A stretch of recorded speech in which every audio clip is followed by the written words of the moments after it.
Salut. Tout à l'heure, je pensais à un truc.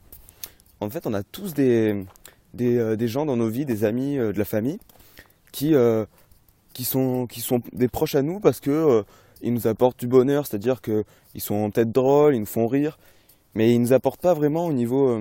Tu sais, ils nous tirent pas forcément vers le haut.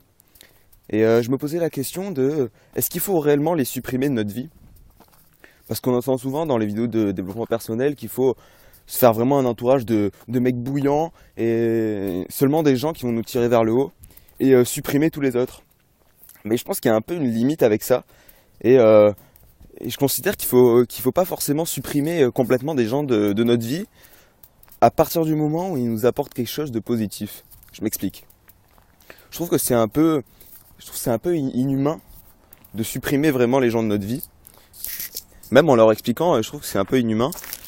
Et c'est trop vouloir pousser sa progression, même si c'est positif concrètement. Mais je pense qu'il y a un peu une limite à trouver.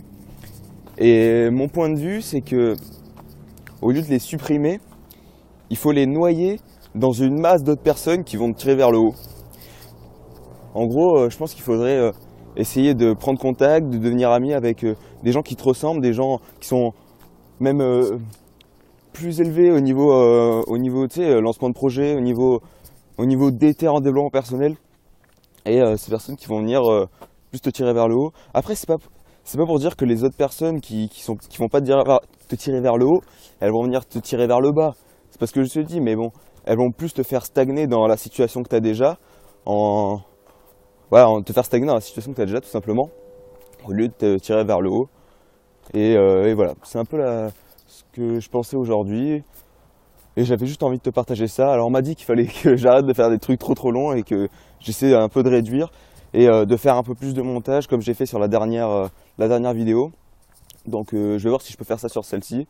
Après sur l'autre j'avais tout écrit sur papier. Et du coup c'était un peu plus simple pour le raconter, même si j'ai un peu fourché à certains moments. Parce que je l'avais pas réécrit, je l'ai écrit d'un seul jet pour rester authentique au maximum. Et voilà. Enfin bref, je te laisse sur ça. Salut, à demain.